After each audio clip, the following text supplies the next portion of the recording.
আজকে যাব ইসলামের প্রথম মসজিদ দেখার জন্য। আর সেখানে এই গল্ফ কার্ট এগুলো করে বা পায়ে হেঁটে যাওয়া যায়। রাসূলুল্লাহ সাল্লাল্লাহু আলাইহি ওয়াসাল্লাম যে পথ দিয়ে হেঁটে গেছেন আমিও সে পথ দিয়ে যাব। এটা হচ্ছে সেই রাস্তা।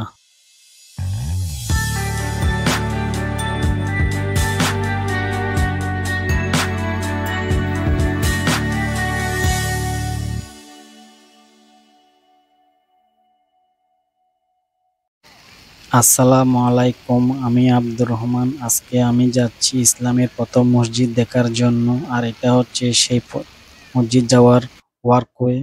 ওয়ার্কওয়েটা খুবই সুন্দর করে নির্মাণ করা হয়েছে। এটা হচ্ছে বসার জায়গা। আর এটা হচ্ছে গোল্ডেন মার্কেট। ওই ফ্লাইওভারের নিচে গল্ফ কার্ট আছে, ওই গল্ফ কার্ট করেও যাওয়া যায়। আর এদিক দিয়ে হেঁটে ওয়াকওয়ে ধরে মসজিদে কুবায় যাওয়া যায়। আর মসজিদে কুবা যাওয়ার ওয়াকওয়েটা খুবই সুন্দর করে নির্মাণ করা হয়েছে। আমরা এখন স- যা আমি এখন যাচ্ছি এই ওয়াকওয়ে ধরে। এই ওয়াকওয়েটা 3 কিলোমিটার দৈর্ঘ্য। পথটা খুবই সুন্দর করে সাজানো হয়েছে এবং ওয়াকওয়ের পাশে মদিনার অনেক পুরানো একটা মার্কেটও রয়েছে এবং আশপাশে অনেক বাড়িঘর রয়েছে। আ- এখন আমরা চলে আসছি মসজিদে কুবা। দূর থেকে দেখা যাচ্ছে মসজিদে কুবা। মসজিদটা ইরাকের অনেক দূর থেকেও দেখা যায়।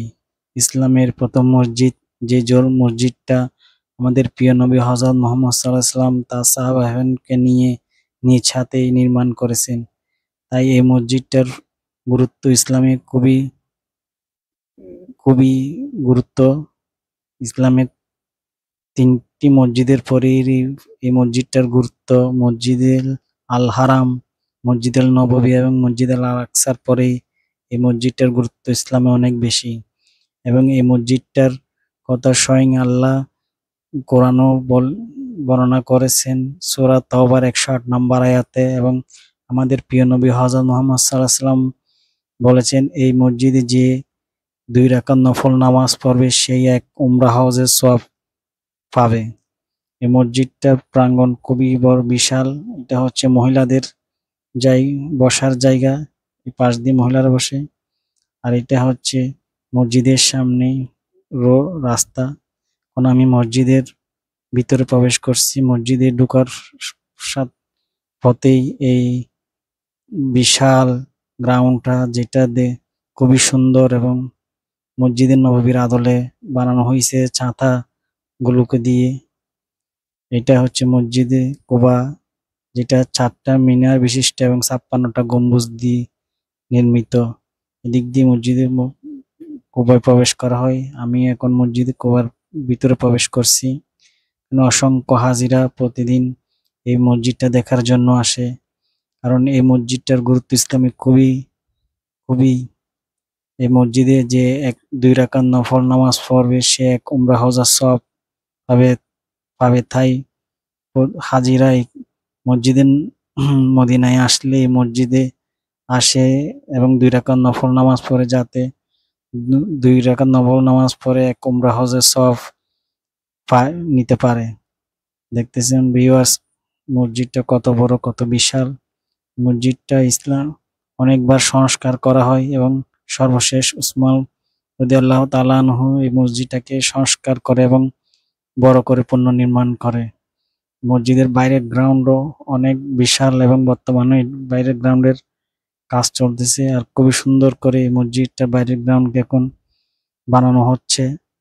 এটা হচ্ছে মসজিদের সামনে গ্রাউন্ড। সবুজ ঘাসের মাঝে খেজুর গাছ দিয়ে মসজিদের সামনের অংশটাকে সাজানো হচ্ছে। এটা হচ্ছে মসজিদের সামনের অংশ। আর এটা মসজিদের নাম এবং মসজিদের ইতিহাস। এটা হচ্ছে সেই কুয়ার ইতিহাস, যে কুয়াতে আমাদের প্রিয় নবী সাল্লাল্লাহু আলাইহি ওয়াসাল্লামের আংটি মোবারক পড়ে গিয়েছিল উসমান রাদিয়াল্লাহু তাআলা আনহুর হাত থেকে।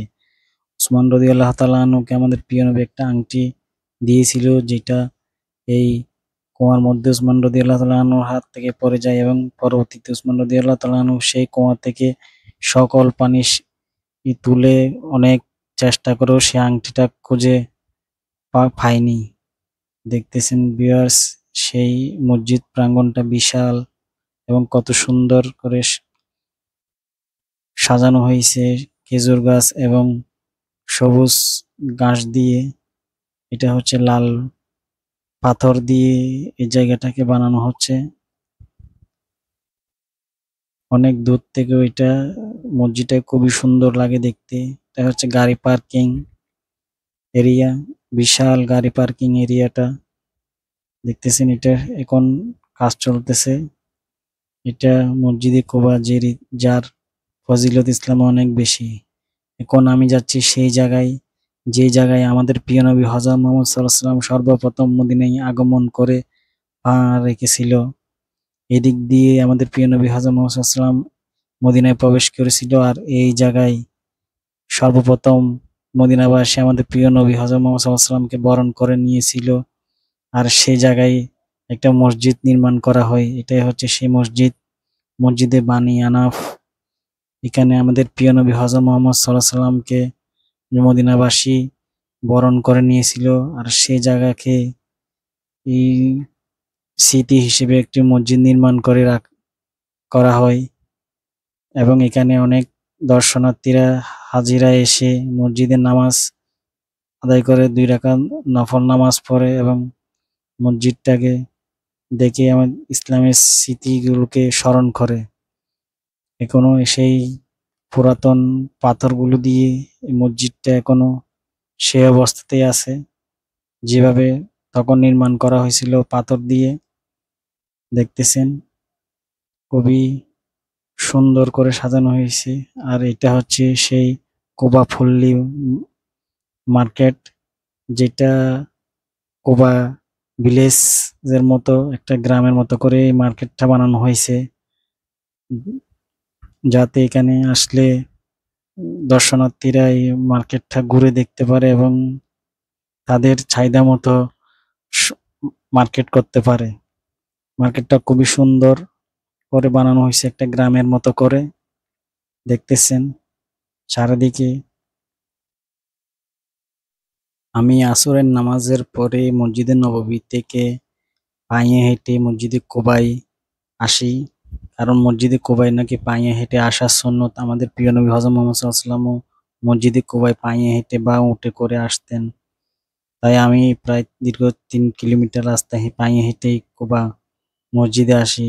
তাই সেই কফের জায়গা। এখন মাগরিবের নামাজের সময় হয়ে গেছে, ইফতারের সময়। রাতের মসজিদে কুবা দেখতে কত সুন্দর লাগে দেখেন ভিউয়ার্স, চারিদিকে লাইটের আলো জ্বল জ্বল করতেছে।